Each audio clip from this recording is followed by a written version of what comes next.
I thought it was good yesterday. We just went back to some real basic things. I thought, a couple of things that were hurting us on the defensive end. For instance, just getting back in transition and guarding screen and roll. And I thought so we just spent a lot of time on those two things yesterday. What was the biggest issue you saw with the transition defense against Iowa? Effort. What do you Care. What do you do to try and fix that? I mean, do you preach the importance Well, of it, or do you Yeah, the job of a coach is to get a positive response, right? So you do whatever it takes, and still keep your job and get a positive response. Go ahead. You had mentioned how guys were, especially the bigs, overthinking things and worrying about consequences that weren't there. I guess as a staff, how do you go about fixing that? And is that something you can do on a short? I think you just confront it, first of all. There's no mind game. There's no, hey, let's trick them into thinking. You just say, here's what I think. Is it accurate? Okay, so why? And, and just kind of walk yourself through it. But you always, anytime there's an issue that you, as a coach, you have a gut feeling on, or you recognize that maybe they don't recognize, I think you just try and teach from it. For instance, let's say Isaiah Roby, who's a terrific kid and player, decides that he's sliding and Cook hits him, so he tries to take the charge, and then Cook dunks it. And I say, so is that a good defensive position? Yeah. And then he hit me, so I took the charge. I said, well, it wasn't a charge. It's not your decision. It's the ref's decision. You just need to make the play. And then, then you can show him Tanner Borhardt standing there getting run over by a Mack truck. That's taking a charge. So, if you see the subtle differences, just play. Just play. Do your job. Is that kind of the goal for this game? Is just go out and play? Do your job. What's the difference in the guys on the road versus playing at home on the defensive end? It's always, first of all, I think we have to credit Iowa. Iowa played a very good game. And it's not like they're a bunch of nobodies out there. They're pretty good. And so I think you have to credit Iowa. But, like anything, some of your worst qualities always come out on the road. It's just a fact of life, and you have to overcome that. A lot of times you have to win by 15 to win by 5. And we just, we didn't play well enough. The fact that we even had it down to 4 late or whatever is, credit to our guys. Have you felt more of a sense of urgency in the team in practice, or are they more on the steady side still? This is a more casual team. I think that one of the things we always work on is that, getting them, locked in and running to the fight. Do you think they're doing that at this time?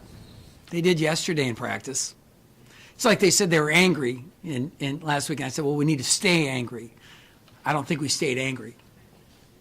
I'm not sure we were ever that angry, first of all. What do you see when you look at Penn State? Yeah, Pat Chambers has got a team that's just a relentless group. I was just watching the Michigan game last night, and, they just keep coming at you no matter what. Michigan's really, really good. And they don't go away. They hang around. They're physical. They've got Mike Watkins, who's a difference maker. Lamar Stevens is an all-conference type of player. They've got young guards, of course, with Miles Dredd and the Bolton kid. And so, really what you lost was Tony Carr and Shep Garner, which were two really, really good guards. And now these other guys are like Josh Reeves, and these other guys are a year older, but it's still an adjustment in the Big Ten. So, and anytime you're weak in one area in this league, they'll make you pay, And we found that out, and we've also been able to do it to people. But, Pat's team is going to come here fighting. They always have, and they always do. Isaiah had one of his better offensive games against Iowa. Is there anything you saw that you can carry over, some of the same looks he was getting? Yeah, I think it was different because of the zone. So in the zone, you're kind of flashing areas. You're on a baseline. You're reading and reacting a couple plays away. And man, it's not always quite like that. So, Isaiah against Fullerton had a big game. Then a couple games, not so much, and then another big game. So we just got to keep him on the floor. That's the biggest thing. With Lamar Stevens, you guys have had some trouble with some scoring guards this year, Amir Coffey and some other guys. What does he present as a challenge, and what do you guys do to I see him more as a power forward, but there's all those kind of guys give you a lot of problems too, right? And so when I look at him, I just think that his strength and power are so impressive. Plays really good in isolation, and can make threes. Now he has not shot the three as well as he did, but we're not going to let him get a three. So we're going to try at least. So I just think he's such a strong player. His physicality is really good. Tim, you mentioned last week that you're the only Big Ten team to start with 3 of 4 conference games on the road. Yeah, 4 or 5 too. Don't forget that one. 4 or 5. Well, how much is getting back? Is that right? Is that accurate? Right? Huh? Because we're 1 early. Oh, my bad. We can edit. No, wait. Hang on. 3 from the January stretch.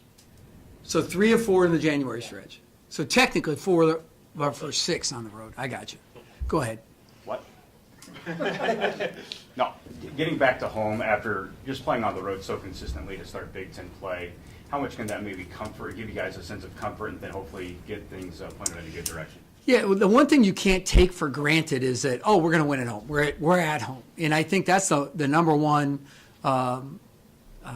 message I want to put out there. I'm happy we're at home, and our fans have been terrific, and PBA has been very good to us. And so that's good, but at the same time, I don't know that we want to depend on that.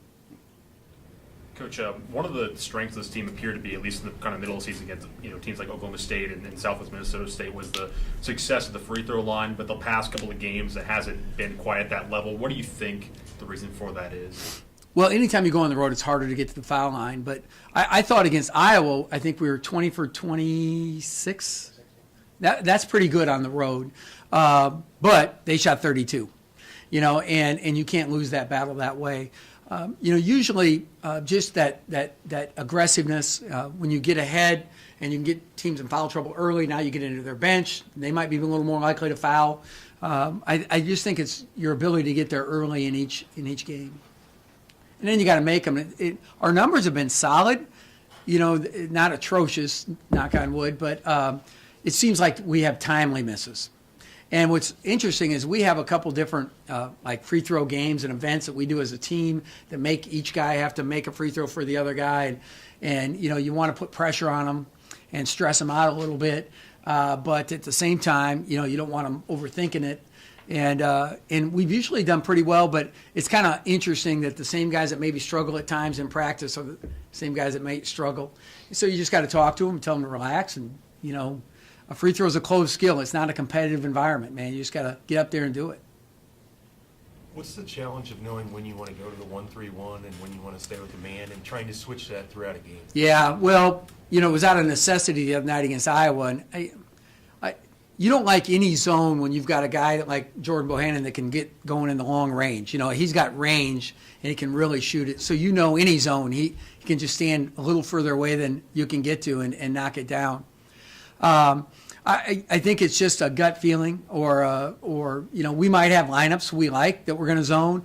It might be a defensive lineup I see that I want to go zone because I don't like our mobility and I think we have good length, or it might be an offensive lineup that I think we can zone. So I think it's just a number of factors in the game at the time, and then sometimes you just want to stay man to make sure that this is where our bread is buttered. This is what we're going to have to do most times out. I just don't know that I ever want to get away from that. Do you think there's a certain comfort level your guys have when you go to that 1-3-1? I think they like it. Some. It's just you can tell. I think that if you've got a long range shooter, they don't want anything to do with it.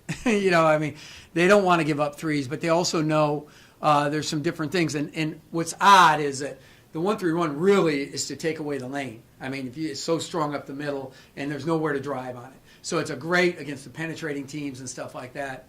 But when you run it, you're really worried about the 3-point shooting of the team because innately, it's just automatically going to take care of a lot of penetration just by positioning. But at the same time, what you worry about are those guys especially those two wings, the point, and then that guy in the middle really have a lot of work to do because we keep our low guy home.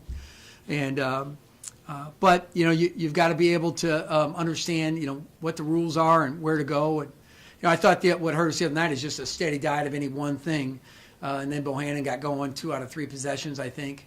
and hit threes on us. And once again, it's a weak rebounding thing on the baseline. They put 3 guys on the baseline, they jack up a jumper and get the offensive rebound. Well, you know, that's good offense too, you know. But I like our zone. We're going to continue to use it. Are you interested to see what the fight is like in your guys after dropping 2 on the road? Yeah, I am. I am very interested to see how hard we'll fight, because you'll have to fight to Penn State to beat them. Tim, we're going to talk to Tanner here in a few minutes. How do you think he's playing so far this season? I think Tanner is doing a terrific job for us. I just, again, look at the big picture for him. He came in, he changed his body, he earned a scholarship, he earned a playing role. He just kept earning more respect and value to our team and everything as time's gone on. And I'm very proud of him. And you look at that Maryland game, and he goes 4 for 4 against Bruno Fernando. And, you know, if he would have showed up 3 years ago or 4 years ago and you said, well, you know, we're going to put him in against Bruno, and this guy's going to be a first-round draft pick, and he's going to just make layups, you know, you'd say, no, Coach, that's not going to happen. But he's earned that. And I think that's what's the coolest part of it. You can see that confidence in him grow, and he's earned that.